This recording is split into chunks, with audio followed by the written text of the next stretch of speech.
Hello guys, welcome to this video tutorial. In this video we are going to cover Selenium 4 features and Selenium 4 release specific details. This is Bakshu from Merit Pros. These are the topics we are going to cover in a very detailed way in this video. We are going to start with why Selenium 4 is important. Then we are going to look at different important features and changes in Selenium 4.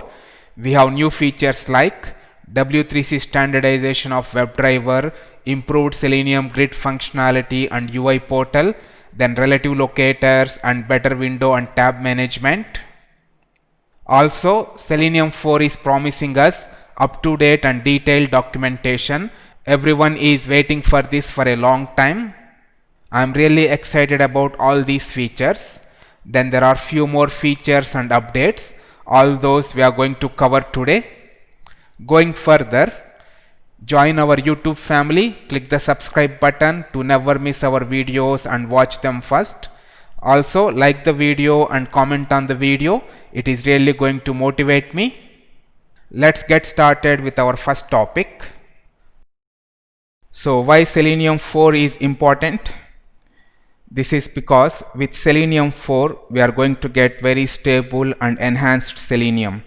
It is going to be very stable and very enhanced. There are so many new features, new updates. Selenium 4 will be very compatible with other W3C standardized implementations of WebDriver. So there are other implementations of WebDriver, like WebDriver is also used in Appium, then iOS driver. So WebDriver is like a separate API, and in Selenium we are also using that API. So that was included as part of Selenium 3. So with Selenium 4 we have a WebDriver standard, that is W3C standard. So we are going to achieve that standard. So Selenium 4 will be completely W3C standardized, and also the scripts developed using old versions, they won't be impacted much. So if you have like Selenium 2 scripts or Selenium 3 scripts, the Selenium team is working hard to make sure that they are not impacted much. So coming to this point, the Selenium project team is doing their best to make sure that they can enhance the Selenium functionality as much as possible to avoid major changes and then to avoid any backward compatibility issues. Overall, they're going to make Selenium very better and very stable so that it can make our lives very easy. It can make web automation very easy and effective. Then this is the first topic, like first major change, W3C standardization of WebDriver. So first look at some background info or Selenium 3 issues, like what is the background information for this change or improvement and what issues we are facing in Selenium 3. So few commands in Selenium, they work differently on different browsers. So there are some compatibility issues. If you consider different browsers like Chrome, Firefox, Edge, then there are few commands, they work differently. There are few compatibility issues. And also when you take a WebDriver API outside Selenium, the API has been enhanced. So WebDriver like was released as part of Selenium 3. So in Selenium 3 we have WebDriver. Outside of Selenium we have a separate WebDriver API. Even that is very popular and that is used in other tools like Appium and then iOS driver. So outside Selenium, WebDriver API has been enhanced, and even now we have W3C standard for WebDriver API. So there is a worldwide standard, that is W3C standard. And also in Selenium 3, that is using JSON wire protocol for WebDriver API. So there is a protocol that is used for WebDriver API to execute, to make calls. So overall there are few compatibility issues in Selenium 3, and also the WebDriver in Selenium 3 is like not up to date as per W3C standard, and it uses JSON wire protocol. So these issues are fixed in Selenium 4 when you go to Selenium 4. Then this is the major improvement in Selenium 4. In Selenium 4, W3C protocol is used for WebDriver API. So the WebDriver part in Selenium is getting enhanced. It is getting standardized as per W3C in Selenium 4. So this is the major improvement in Selenium 4, and the Selenium 4 uses W3C protocol for WebDriver API. And with this, the Selenium 4 WebDriver is going to be very stable and compatible for wider usage. So you can use across different products or platforms or browsers that uses WebDriver API and that follows W3C standardization. Then going further, what benefits it is going to bring to us? Now with this, Selenium 4 WebDriver will be compatible across different platforms, browsers or software that uses W3C protocol for WebDriver API. So it is like for WebDriver, we have a worldwide standard, that is W3C protocol, W3C standardization, and Selenium 4 is going to follow that. So whatever platform, browser or software uses that standard, W3C standard, we can use a WebDriver API. So Selenium 4 WebDriver will be very much compatible, and there is going to be seamless implementation of W3C WebDriver API. And there is one more reason like why Selenium 4 release is getting delayed. Initially it was promised by end of 2019, but the release is getting delayed. The main reason is like this is due to W3C standardization of WebDriver. The release is getting postponed. So let's go to the next topic. So that is improved Selenium Grid functionality and UI portal. So in Selenium 4 we are going to get improved Selenium Grid, then also the UI portal for Selenium Grid, that is also going to be improved. Let's see the background, like what is the background of this and what are the issues in Selenium 3. Coming to Selenium Grid, it is the major component in Selenium. Selenium Grid allows distributed and parallel running of the test cases on different platforms, operating systems and browsers. Mainly we can use different combinations like IE and Windows 10 and then Mac and Safari. So we can use different platform, browser, operating system combinations, and we can run the test cases in parallel and distributed mode. So Grid is going to support that parallel and distributed mode execution.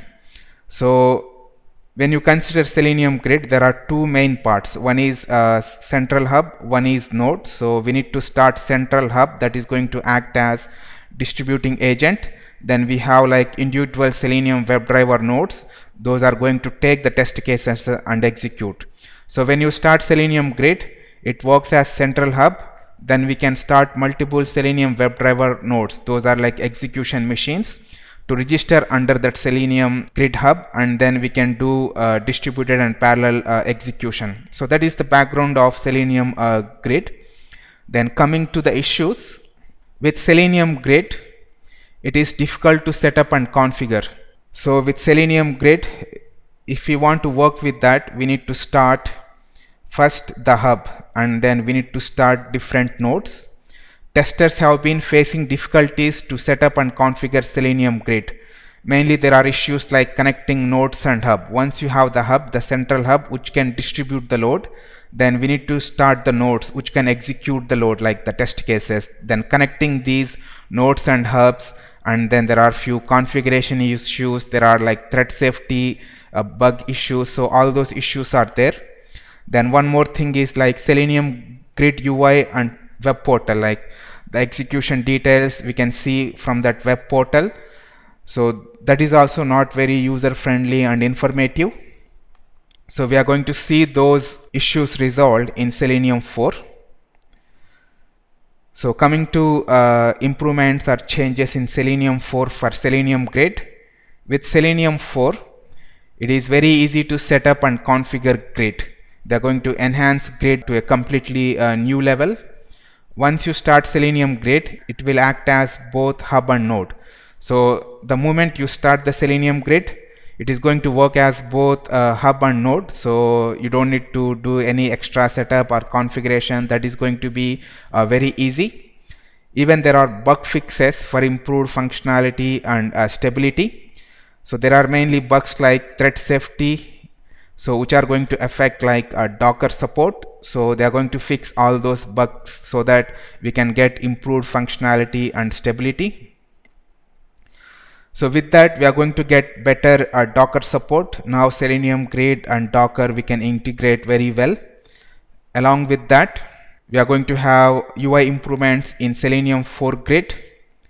It is going to be very user friendly, and also we can get lot of details from the UI. Like when you start the Selenium Grid, we can go to Selenium Grid console. Like we can go to whatever the server, then port, then the grid console. From there we can see different nodes registered, the configuration details, all those we can see from that UI portal. So that UI portal is going to be improved in Selenium 4 Grid. It is going to be very user friendly, and we are going to get more details. Then coming to what benefits it is going to bring to us. So with this, Selenium 4 is going to provide us improved and stable Selenium Grid. It is going to easy to set up and configure. And then with all this, distributed and parallel running of the test cases will be made easy. So we can easily achieve that task. It is going to save us time and then work. So these are the improvements for Selenium Grid in Selenium 4. Then going further, we have a new concept, relative locators. This is a new feature introduced in Selenium 4. We can find web elements using different strategies like by ID, by name, by link text, by CSS, by XPath. So these are straightforward locators. We can specify the location strategy like ID equal to ABC, or by using link text or a specific CSS strategy. So these are straightforward locators. We can specify the strategy. And now we have relative locators in Selenium 4. We can find web elements using relative locators. So there are different relative locators available. So you can see the list there. We can find web elements to left of a element, or to right of a element, or above a element, or below a element, or near a element, like within a 50 pixels range, or we can also modify that value. These relative locators are going to be present in Selenium 4, a new feature introduced in Selenium 4. So I have the code ready for this. So let's see how it is going to work. I'm going to go to Eclipse.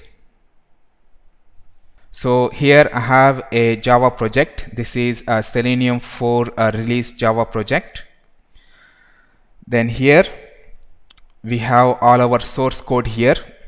Then I have added required libraries. So here I'm referring to Selenium Server 4 Alpha 4. This is the latest release.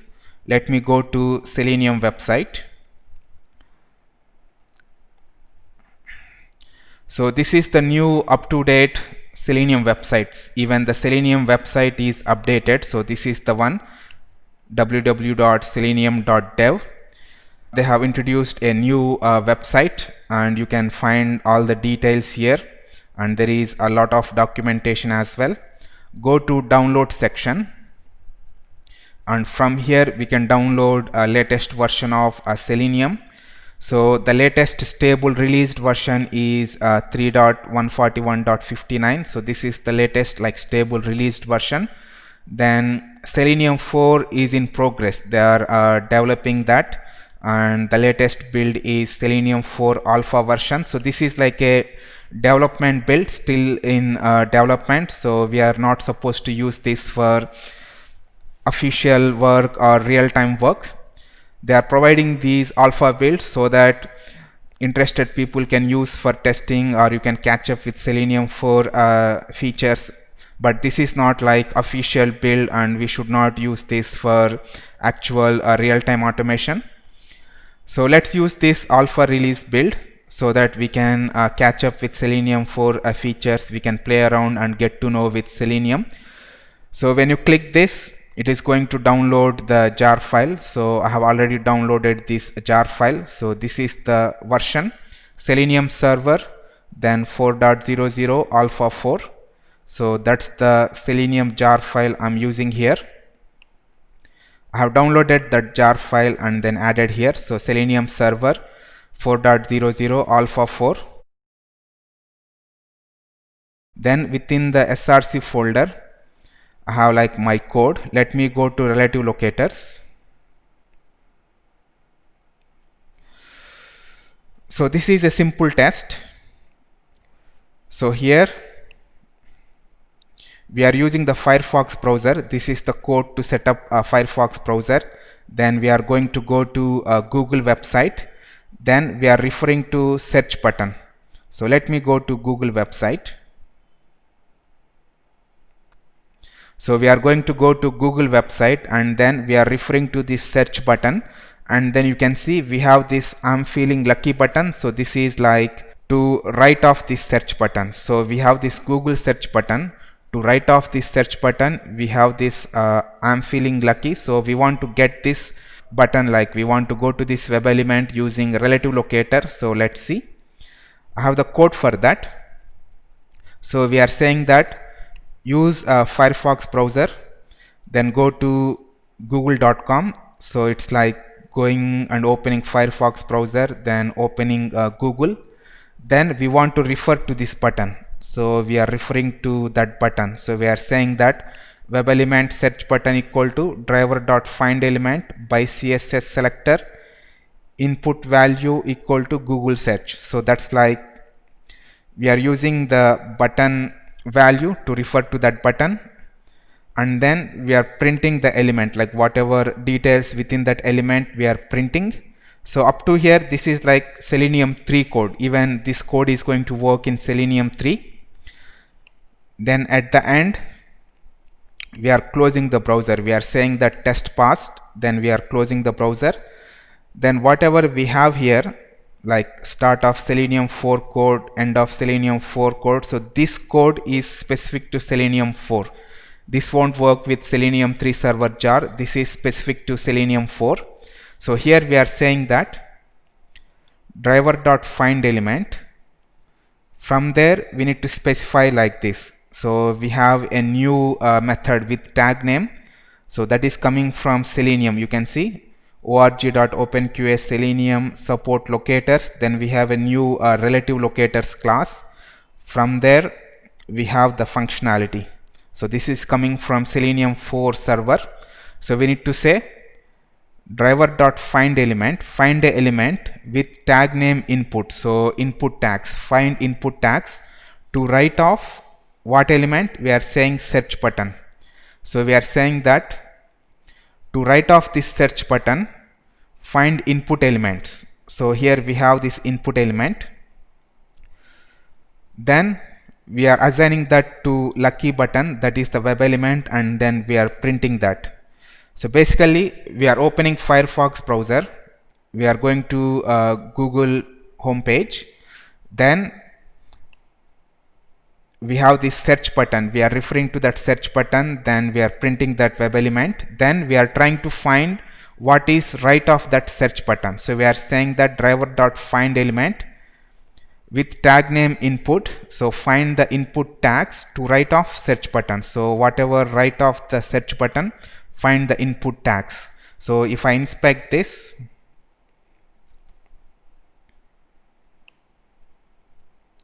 so this input tag is search button. Then this input tag is I'm feeling lucky button. So these two are input tags. So to this button we have an input tag, and that is our I'm feeling lucky button. So that's what we are trying to get here. So find a element with tag name input and to write off search button, and then we are assigning that to lucky button web element, and we are printing that. So let's run this. I have tried this, but it's not printing anything here. The code is working, it's not failing, but it's not printing anything for lucky button. So I think this is still in development, but we can see this is the way you need to use. Let me run this. It will open Firefox browser. Then it will go to Google homepage, then go to search button, then find write off search button. So if you see here in the output, you can see properly search button has been identified. We can see our input locator strategy as well by CSS selector input value equal to Google search. So printing search button element is okay, but coming to lucky button element that we found using relative locator to write off. It is pointing to some web element, but still it is not able to identify that properly. It is saying that there is some remote web element but unknown locator. At the end our test passed, there is no exception or failure. So this is still like under development. We need to wait for stable build, but this is how you can use, like with tag name, then you need to say dot. So above a particular web element or below a particular web element or nearby to left of to right of, we can see all the methods here. So this is above, this is below, this is near, to left of, to right of. So all the methods are there. Thank you for watching this video, guys. Hope the covered topics are really helpful to you. Also subscribe to our YouTube channel, like the video and comment on the video. Going further, don't miss the part 2 video where we are going to cover further Selenium 4 features and release specific details. Hope you are very excited. So stay tuned and see you in the next video.